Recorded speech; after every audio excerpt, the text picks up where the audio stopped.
নমস্কাৰ, মই জিমিয়ে আকৌ এবাৰ তোমালোক সকলোকে প্ৰভাতী সুৰুজলৈ স্বাগতম জনাইছোঁ। আশা কৰোঁ সকলো ভালে আছা, মোৰো ভালেই। আজি মই তোমালোকৰ বাবে লৈ আহিছোঁ অষ্টম শ্ৰেণীৰ অংকুৰণ পাঠ্যপুথিখনৰ অন্তৰ্গত বস্তু বিজ্ঞান অধ্যয়ন নামৰ পাঠটিৰ প্ৰশ্নোত্তৰখিনি। তেতিয়াহ'লে আহাচোন মৰমৰ ছাত্ৰ ছাত্ৰীসকল, আজি আমি এই পাঠটিৰ প্ৰশ্নোত্তৰখিনি জানি লওঁ। আৰু যদি ভিডিঅ'টো চাই ভাল লাগে লাইক কৰিবা, কমেণ্ট কৰিবা আৰু পাৰিলে শ্বেয়াৰ কৰিবা। আৰু যিসকলে আজি মোৰ চেনেলত প্ৰথম ভুমুকি মাৰিছা তেওঁলোকে চেনেলটো ছাবস্ক্ৰাইব কৰি ল'বা, তেতিয়া মোৰ এনেধৰণৰ শিক্ষামূলক ভিডিঅ'সমূহ তোমালোকে পাই থাকিবা। আৰু মই তোমালোকলৈ আগৰ 6টা পাঠৰ প্ৰশ্নোত্তৰখিনি আগবঢ়াই থৈছোঁ, তোমালোকে ডেছক্ৰিপশ্যনত গৈ চাই ল'বা। তেতিয়াহ'লে আহাচোন মৰমৰ ছাত্ৰ ছাত্ৰীসকল, আজি আমি বস্তু বিজ্ঞান অধ্যয়ন নামৰ পাঠটিৰ প্ৰশ্নোত্তৰখিনিলৈ আগবাঢ়োঁ। মৰমৰ ছাত্ৰ ছাত্ৰীসকল, তোমালোকক মই এটা কথা কওঁ, তোমালোকে পাঠ এটাৰ প্ৰশ্নোত্তৰখিনিলৈ আগবঢ়াৰ আগতে তোমালোকে পাঠটো ভালদৰে পঢ়ি ল'ব লাগে, তেতিয়া তোমালোকে নজনা কথা বহুতখিনি জানিব পাৰিবা।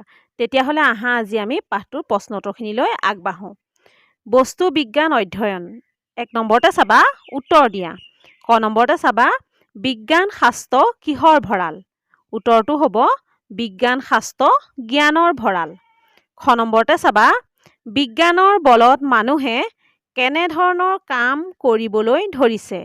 উত্তৰটো হ'ব বিজ্ঞানৰ বলত মানুহে বিভিন্ন ধৰণৰ কাম কৰিবলৈ ধৰিছে।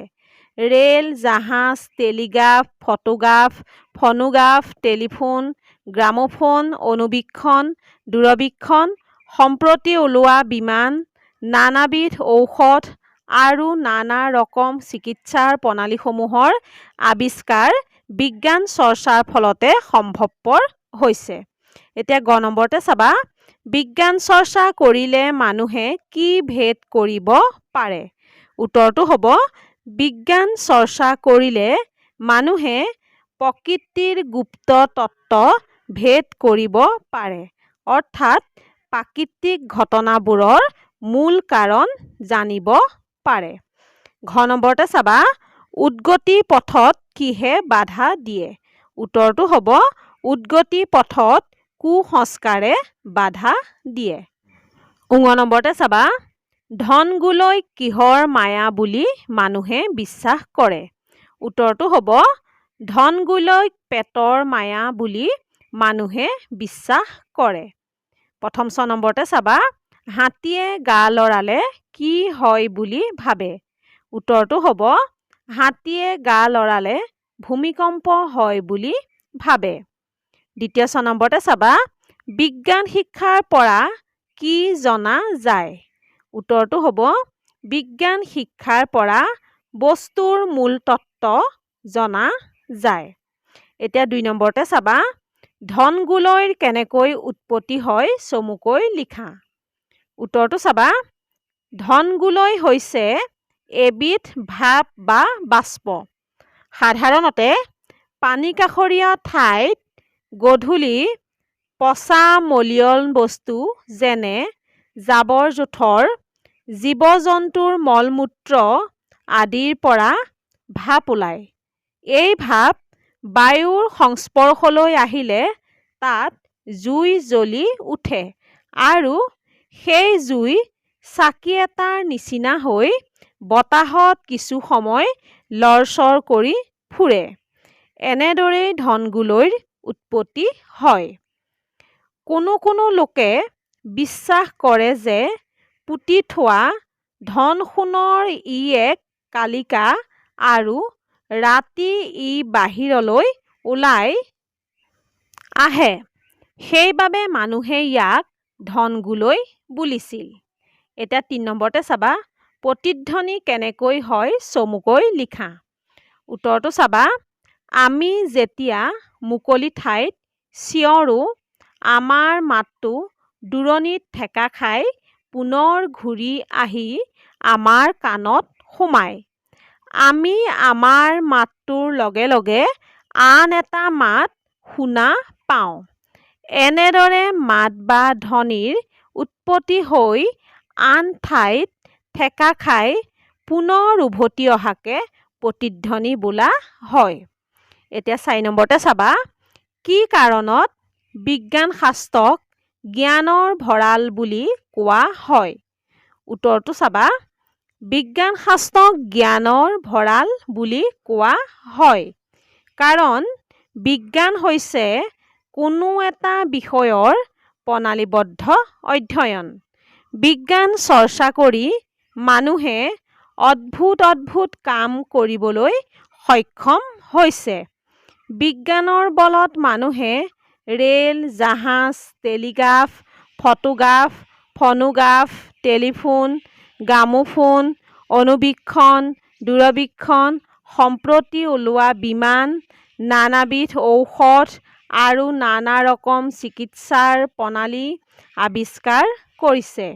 বিজ্ঞান চৰ্চাৰ ফলত প্ৰকৃতিত সংঘটিত হোৱা নানা ধৰণৰ পৰিঘটনাৰ কাৰণ জানিবলৈ সক্ষম হৈছে। বিজ্ঞান চৰ্চাৰ দ্বাৰা মানুহৰ জ্ঞানৰ পৰিসৰ বৃদ্ধি হয়। বিজ্ঞান শিক্ষাই সমাজৰ পৰা কুসংস্কাৰ, অন্ধবিশ্বাস আদি আঁতৰ কৰে আৰু এখন সুস্থ সমাজ গঢ়ি আগবাঢ়ি যাবলৈ মানুহক শিকায়। এতিয়া 5 নম্বৰতে চাবা, বিজ্ঞানবিদসকলে শব্দতত্ত্ব নিৰূপণ কৰি কি আৱিষ্কাৰ কৰিছে? উত্তৰটো চাবা, বিজ্ঞানবিদসকলে শব্দতত্ত্ব নিৰূপণ কৰি টেলিফোনেৰে এঠাইৰ শব্দ আন ঠাইলৈ চলাব পাৰিছে আৰু শব্দ ধৰি ফনোগ্ৰাফ, গ্ৰামোফোন আদি যন্ত্ৰ নিৰ্মাণ কৰিছে। এতিয়া 6 নম্বৰতে চাবা, প্ৰসংগ সংগতি দৰ্শাই ব্যাখ্যা কৰা। ক নম্বৰতে চাবা, কুসংস্কাৰ উদ্গতি পথৰ এটা বাধা। এতিয়া প্ৰথম প্ৰসংগটো চাবা, উক্ত কথাষাৰি আমাৰ অংকুৰণ পাঠ্যপুথিৰ অন্তৰ্গত বস্তুবিজ্ঞান অধ্যয়ন নামৰ পাঠটোৰ পৰা তুলি দিয়া হৈছে। এইখন প্ৰসংগ। এতিয়া সংগতিটো চাবা, মানুহে উন্নতিৰ পথত আগবাঢ়ি যাওঁতে কুসংস্কাৰে বাধাৰ সৃষ্টি কৰে বুলি গদ্যফাঁকিত প্ৰকাশ কৰিছে। এতিয়া ব্যাখ্যাটো চাবা, কুসংস্কাৰে মানুহৰ লগতে সমাজ এখনৰ উন্নতিৰ পথত বাধাৰ সৃষ্টি কৰে। মানুহে উন্নতিৰ পথত আগবাঢ়ি যাবৰ বাবে কুসংস্কাৰ, অন্ধবিশ্বাস আদি মনৰ পৰা আঁতৰাই পেলাব লাগে। সাধাৰণতে মানুহে কুসংস্কাৰৰ বশৱৰ্তী হৈ কোনো ঘটনাৰ কাৰণ নজনাকৈ তাক মানি লোৱা দেখা যায়। ইয়াৰ ফলত ঘটনাবোৰৰ অন্তৰ্নিহিত কাৰণ নজনাকৈ ৰৈ যায়। বিজ্ঞানে মানুহৰ মনৰ পৰা পুৰণিকলীয়া কুসংস্কাৰ, অন্ধবিশ্বাস আদি আঁতৰাই তাৰ ঠাইত বিজ্ঞানভিত্তিক চিন্তাধাৰাৰ প্ৰৱৰ্তন কৰে। ইয়াৰ ফলত মানুহৰ জ্ঞানৰ পৰিধি বৃদ্ধি হয়। এতেকে বিজ্ঞানত ভালকৈ জ্ঞান জন্মিলে মানুহৰ মনৰ পৰা কুসংস্কাৰ আঁতৰ হয়। ক নম্বৰটো হৈ গৈছে। এতিয়া খ নম্বৰতে চাবা, বিজ্ঞান শাস্ত্ৰ জ্ঞানৰ ভঁৰাল। উত্তৰটো তেনেকৈ চাবা, প্ৰসংগ, সংগতি, ব্যাখ্যা 3টা পেৰেগ্ৰাফ লিখিব লাগিব। এতিয়া প্ৰসংগটো একেই। চাবা, উক্ত গদ্যফাঁকি আমাৰ অংকুৰণ পাঠ্যপুথিৰ অন্তৰ্গত সত্যনাথ বৰাদেৱৰ দ্বাৰা ৰচিত বস্তুবিজ্ঞান অধ্যয়ন নামৰ পাঠটোৰ পৰা তুলি দিয়া হৈছে। এতিয়া সংগতিটো চাবা, উক্ত গদ্যফাঁকিত বিজ্ঞান শাস্ত্ৰক জ্ঞানৰ ভঁৰাল বুলি কৈছে। ইয়াৰ অধ্যয়নৰ দ্বাৰা মানুহৰ জ্ঞানৰ পৰিসৰ বৃদ্ধি হয়। বিজ্ঞান শাস্ত্ৰ অধ্যয়ন কৰিলে মানুহে নজনা কথা জানিব পাৰে। এতিয়া ব্যাখ্যাটো চাবা, বিজ্ঞান হৈছে কোনো এটা বিষয়ৰ প্ৰণালীবদ্ধ অধ্যয়ন। বিজ্ঞান শাস্ত্ৰ অধ্যয়নৰ ফলত মানুহে নানা ধৰণৰ আচৰিত কাম কৰিবলৈ সক্ষম হৈছে। বিজ্ঞানৰ সহায়ত মানুহে ৰেল, জাহাজ, telegraph, photograph, phonograph, telephone, gramophone, অনুবীক্ষণ, দূৰবীক্ষণ, সম্প্ৰতি ওলোৱা বিমান, নানাবিধ ঔষধ আৰু নানা ৰকম চিকিৎসাৰ প্ৰণালী আৱিষ্কাৰ কৰিছে। বিজ্ঞান চৰ্চাৰ সহায়ত প্ৰকৃতিত সংঘটিত হোৱা নানা ধৰণৰ পৰিঘটনাৰ কাৰণ জানিবলৈ সক্ষম হৈছে। বিজ্ঞান শাস্ত্ৰ অধ্যয়নে মানুহৰ মনৰ পৰা কুসংস্কাৰ, অন্ধবিশ্বাস আদি আঁতৰাই আগবাঢ়ি যাবলৈ আৰু এখন সুস্থ সমাজ গঢ়িবলৈ মানুহক শিক্ষা দিয়ে। খ নম্বৰটো হৈ গৈছে। এতিয়া গ নম্বৰতে চাবা, মনুষ্য জাতিৰ বৰ্তমান সভ্যতা কেৱল বিজ্ঞান চৰ্চাৰ ফল। উত্তৰটো চাবা, উক্ত গদ্যফাকি আমাৰ অংকুৰণ পাঠ্যপুথিৰ অন্তৰ্গত সত্যনাথ বৰাদেৱৰ দ্বাৰা ৰচিত বস্তুবিজ্ঞান অধ্যয়ন নামৰ পাঠটোৰ পৰা তুলি দিয়া হৈছে।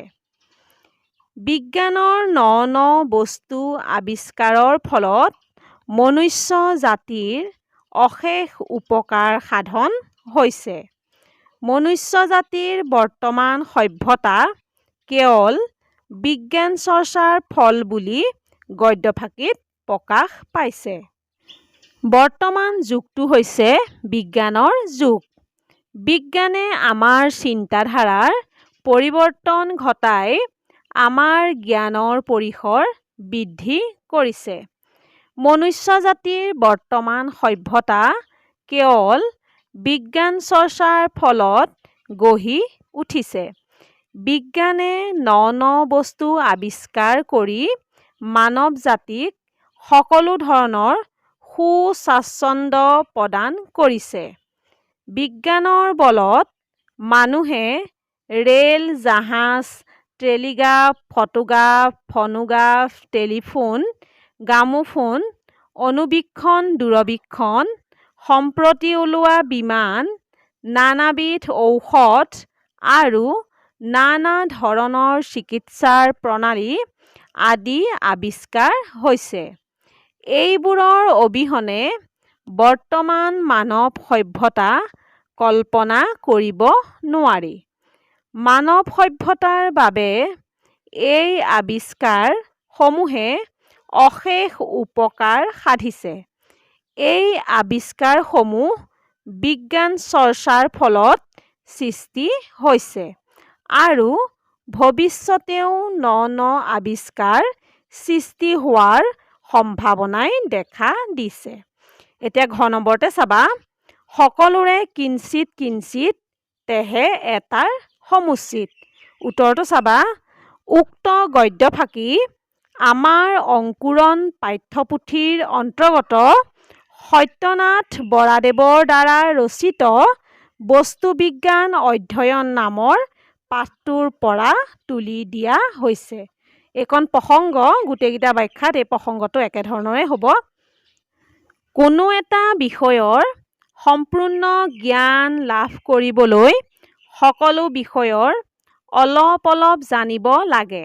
অৰ্থাৎ সকলোৰে কিঞ্চিত কিঞ্চিত তেহে এটাৰ সমুচিত বুলি গদ্যফাকিত প্ৰকাশ পাইছে।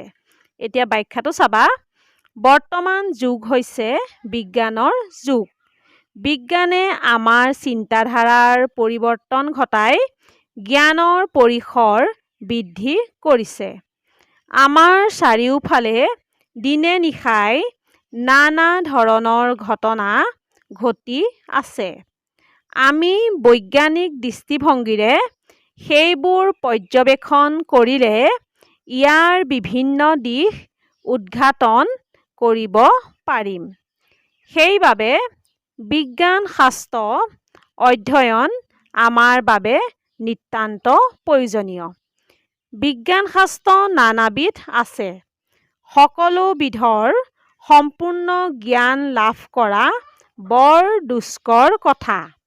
সেই দেখি মানুহে এবিধ বিজ্ঞানৰ চৰ্চা কৰে, কিন্তু এটা বিষয়ৰ সম্পূৰ্ণ জ্ঞান লাভ কৰিবলৈ সকলো বিষয়ৰ অলপ অলপ জ্ঞান জানিব লাগে। অৰ্থাৎ সকলোৰে কিঞ্চিত কিঞ্চিত তেহে এটাৰ সমুচিত। এতেকে আগেয়ে সকলো বিষয়ৰ অলপ অলপ জ্ঞান গোটাই লৈ পাছত এটা বিষয়ত ভালকৈ জানিব লাগে। ব্যাখ্যা কৰাকেইটা হৈ গৈছে। এতিয়া 7 নম্বৰতে চাবা বহলাই লিখা। ক নম্বৰতে চাবা পাঠৰ আলমত কুসংস্কাৰৰ দৃষ্টান্ত কেইটামান উল্লেখ কৰা আৰু কি কৰিলে সমাজৰ পৰা কুসংস্কাৰবোৰ দূৰ কৰিব পাৰি লিখা। উত্তৰটো চাবা অতীতৰে পৰা মানৱ সমাজত নানা ধৰণৰ কুসংস্কাৰ প্ৰচলিত হৈ আহিছে। কুসংস্কাৰে মানৱ সমাজক উন্নতিৰ পথত আগুৱাই যোৱাত ক্ষেত্ৰত বাধাৰ সৃষ্টি কৰে। পাঠটোৰ আলমত কুসংস্কাৰৰ দৃষ্টান্ত কেইটামান উল্লেখ কৰা হ'ল।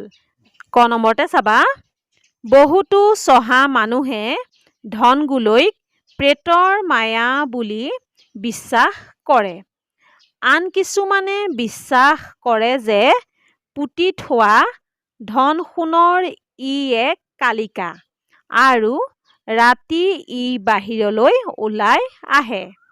খ নম্বৰতে চাবা কিছুমান মানুহে পৃথিৱীখন হাতীৰ পিঠিত আছে বুলি বিশ্বাস কৰে আৰু হাতীয়ে গা লৰালে ভূমিকম্প হয় বুলি ভাবে। এই কুসংস্কাৰবোৰ আঁতৰ কৰিবলৈ বিজ্ঞান চৰ্চাৰ অতি প্ৰয়োজন। বিজ্ঞান চৰ্চা কৰিলে সকলো বিষয়ৰে মূল তত্ত্ব জানিব পাৰি। ই মানুহৰ মনৰ পৰা সকলো মিছা কুসংস্কাৰ আঁতৰাই মানুহৰ মনবোৰ সংস্কাৰমুক্ত কৰি তোলে। পানীকাষৰীয়া ঠাইত গধূলি মলিয়ন বস্তুৰ ভাপ ওলায়। সেই ভাপ বাহিৰৰ পৰিষ্কাৰ বায়ুৰ সংস্পৰ্শলৈ আহিলে জ্বলি উঠে। ইয়াক ধনগুলৈ বুলি কোৱা হয়। এসময়ত চহা সমাজত ইয়াক প্ৰেতৰ আত্মা বুলি বিশ্বাস কৰা হৈছিল। কিন্তু বৰ্তমান বিজ্ঞান চৰ্চাই প্ৰসাৰ লাভ কৰাত মানুহে ইয়াৰ মূল তত্ত্ব জানিবলৈ সক্ষম হৈছে। এতিয়া খ নম্বৰতে চাবা বিজ্ঞান শাস্ত্ৰ অধ্যয়নৰ এটা ঘাই বিষয়। যুক্তিৰে তোমাৰ মতামত দাঙি ধৰা। উত্তৰটো চাবা বিজ্ঞান শাস্ত্ৰ অধ্যয়নৰ এটা ঘাই বিষয়। বিজ্ঞান হৈছে কোনো এটা বিষয়ৰ প্ৰণালীবদ্ধ অধ্যয়ন।